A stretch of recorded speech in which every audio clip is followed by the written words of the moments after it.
Bienvenidos, ¿cómo están? Me alegra estar en un nuevo episodio con ustedes. Yo soy Daniela y el día de hoy vamos a conversar sobre Hades. Hades es conocido como el dios del mundo subterráneo. Sería como ese dios que está a cargo de lo que sería la muerte, ¿no? Después de la vida viene la muerte. Hades fue también hijo de Cronos y Rea y pues cuando fue salvado por su hermano Zeus, también le ayudó a luchar contra su padre, ¿no? Contra su padre Cronos y los titanes. O sea, cuando Zeus salvó a Hades y a Poseidón, entre los tres se dedicaron, digamos, a luchar contra ellos. Y pues una vez que vencieron a Cronos y a los titanes, y se echaron a la suerte los reinos, a Hades le tocó el mundo subterráneo. Sobre Hades en realidad no hay mucha información porque como él estaba rigiendo lo que era la muerte, sabemos que en la muerte no se crea vida, o sea, no puede surgir cosas creativas o cosas así, entonces no se cuenta mucho de qué es lo que él hacía, simplemente que gobernaba y tiene pocas historias en las cuales él sale, digamos, a la luz a los otros mundos, ¿no? A la tierra y cosas así. Se cuenta que los titanes, antes de que fueran enviados al Tártaro, que el Tártaro era una región del mundo subterráneo donde como que se exiliaba a ciertos seres, entonces cuando ganaron la guerra, voy a llamarlo guerra, ¿no? Cuando Zeus ganó a Cronos y a los titanes, enviaron a los titanes al Tártaro. Y los titanes le hicieron un regalo. Ah, no, no eran los titanes, los cíclopes quienes eran los que hacían los truenos de Zeus. Ellos le dieron un birrete de invisibilidad a Hades. Entonces, cuando Hades salía al mundo de los vivos, usaba este su birrete de invisibilidad, era una capa de invisibilidad, entonces nadie lo notaba. Y no hay muchas historias de él saliendo al mundo de los vivos, excepto dos, una que no es muy conocida, en el que por algún motivo lo hieren y va hacia al monte Olimpo a que lo cure su padre, o sea, porque le hieren con una flecha, entonces su padre lo cura. Y la segunda historia más conocida es el rapto de Perséfone, sí que lo conté en un episodio anterior, pero ahora un poquito voy a hacer como un resumen. Y es que Hades nunca tuvo pareja excepto Perséfone, porque él se enamoró de Perséfone cuando la vio crecer, ¿no? Ella era hija de Deméter. Y él quería casarse con ella.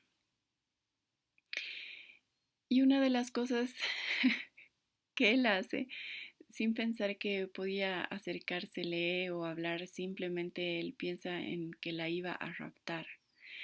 Y para eso él creó un lirio especial. Ah, no, perdón, no era un lirio, era un narciso especial que tenía 1000 pétalos. Entonces él sabía que Perséfone le gustaba recoger flores y coloca este lirio cerca de donde ella usualmente solía estar. Entonces Perséfone, al ver este narciso tan lindo, se acerca a recogerlo y cuando lo iba a recoger, la tierra se abre ante sus pies y de ahí sale Hades, ¿no? En este su gran carro de oro, jalado con caballos negros, y la rapta. Obviamente, si él la raptó, no tuvo el mejor trato con Perséfone, sí fue un ser bastante violento con ella y se cuenta que Perséfone sufrió mucho. Nadie la rescató. Se cuenta que Zeus sabía de este rapto, o sea, Hades le pidió permiso a Zeus para raptarla, entonces sería como que Zeus un poco permitió esto y nadie la salvó, o sea, nadie fue en su ayuda. hasta que Deméter, su madre, que estaba tan afligida por su desaparición, deja de crear vida y deja de, de realizar sus deberes como diosa. Entonces en la tierra prácticamente todo se comienza a marchitar, las cosechas se comienzan a marchitar, ya no nacían niños en el mundo, básicamente la humanidad estaba muy amenazada. Entonces ahí fue cuando recién Zeus decide mandar a Hermes a rescatar a Perséfone. Hermes, que es el dios de la comunicación y el dios mensajero, fue al inframundo, al mundo subterráneo, a recoger a Perséfone, a salvarla. Y en ese momento, cuando ella ya se estaba yendo, Hades le dio de comer unos granitos de, unas semillas de granada, y Perséfone se las come, simbolizando con esto el hecho de que ella tenía que retornar. Entonces ella 6 meses estaba con su mamá, con Deméter en la vida, y 6 meses volvía al reino al reino subterráneo, al reino de Hades, ¿no? Y se convirtió de esta forma en la pareja de Hades, se convirtió en su consorte.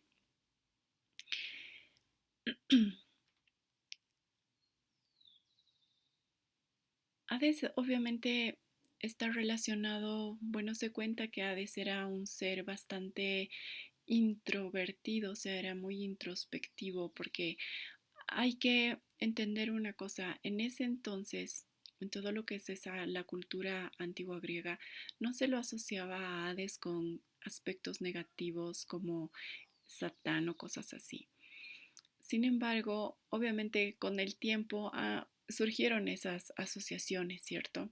Simplemente se sabía que era el mundo donde los muertos permanecían y algunos espectros y cosas así. Y era un mundo donde obviamente reinaba el silencio. Y a Hades le tocó ser el, digamos, el gobernador de ese reino, no fue algo que él eligió. Entonces no se sabe mucho sobre cómo era su personalidad, si habrá sido alegre o cosas así, simplemente se sabe que cuando él tomó ese trono, pues tuvo que realizar todos los deberes, ¿no? Que le tocaban.